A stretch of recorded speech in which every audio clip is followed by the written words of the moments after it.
Hi friends, welcome back to my channel Latha fashions and logs. నేను ఇక్కడ ఒక designer blouse ఎలా కుట్టాలి అన్నది చూపిస్తున్నానండి. ఫస్ట్ బ్యాక్ రెడీ చేసుకుందాము. బ్యాక్లో మనకి స్కాలప్ డిజైన్ వస్తుందండి.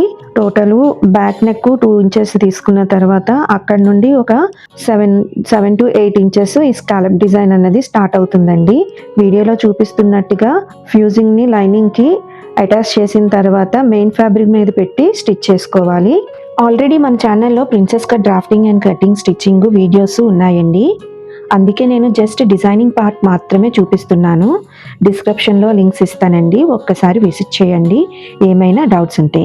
1/2 ఇంచ్ గ్యాప్లోని కట్ చేసుకున్న తర్వాత చిన్న కటింగ్స్ ఇస్తూ తిప్పుకోవాలి. తిప్పుకున్న తర్వాత వీడియోలో చూపిస్తున్నట్టుగా మన స్కాలప్ డిజైన్ ఫామ్ అవుతుంది.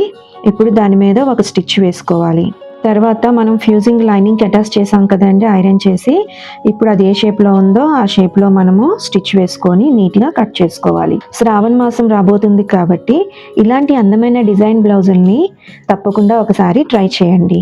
మన బ్లౌజ్ మనమే స్టిచ్చింగ్ చేస్తే వచ్చే సంతృప్తి నిజంగా వేరే లెవెల్లో ఉంటుంది కదండి. అందుకే ఈ డిజైన్ మీకు నచ్చితే మీరు కూడా తప్పకుండా ఒకసారి ట్రై చేయండి. మీ చేతులతో కుట్టుకున్న బ్లౌజ్ వేసుకునేటప్పుడు వచ్చే ఆనందం, ఆత్మవిశ్వాసం మాటల్లో చెప్పలేనిది. బ్యాక్లో 2 సపరేట్ పార్ట్స్లో ఒకటి కంప్లీట్ అయ్యింది కదండి. నెక్స్ట్ పార్ట్లో లైనింగ్ని మెయిన్ ఫ్యాబ్రిక్ మీద పెట్టి నీట్గా అటాచ్ చేసుకోవాలి. ఇక్కడ వేస్ట్లో చిన్న కర్వ్ మోడల్లో ఉంటుంది, ఆ షేప్ని నీట్గా స్టిచ్ చేసుకోవాలి.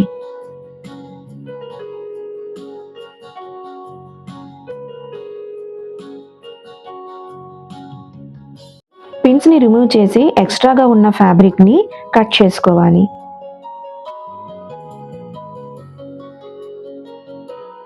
ఇప్పుడు సెంటర్ తీసుకొని నాచ్ మార్క్ పెట్టుకున్న తర్వాత మనం ఫస్ట్ రెడీ చేసుకున్న డిజైన్ని కరెక్ట్గా లైనింగ్కి అటాచ్ చేసుకోవాలి. వీడియోలో చూపిస్తున్నట్టుగా పిన్స్తో సెక్యూర్ చేసుకొని నీట్గా ఫ్యాబ్రిక్ అన్నది ఎక్కడ మూవ్ అవ్వకుండా నీట్గా స్టిచ్ చేసుకోవాలి.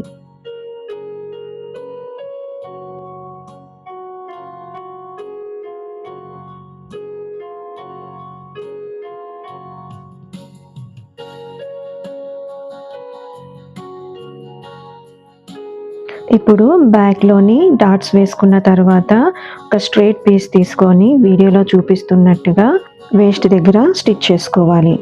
తర్వాత మధ్య మధ్యలో చిన్న కటింగ్ ఇస్తూ దాన్ని రివర్స్ చేసి దాని మీద ఒక స్టిచ్ వేసుకున్న తర్వాత దాన్ని టర్న్ చేసి మళ్ళీ దాని మీద నుండి ఒక స్టిచ్ వేసుకోవాలి.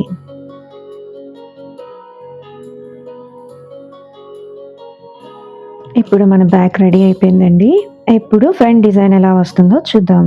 లైనింగ్ మీద ఫ్యూజింగ్ పెట్టి ఐరన్ చేసిన తర్వాత దాన్ని వీడియోలో చూపిస్తున్నట్టుగా స్టిచ్ చేసుకొని దాన్ని సగానికి కట్ చేసుకోవాలి.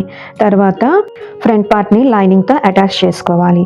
ఇక్కడ నేను ఫ్రంట్ ఓపెన్ పెడుతున్నానండి, అందుకనే మనకి నెక్ సపరేట్గా స్టిచ్ చేసుకోవాల్సి వస్తుంది.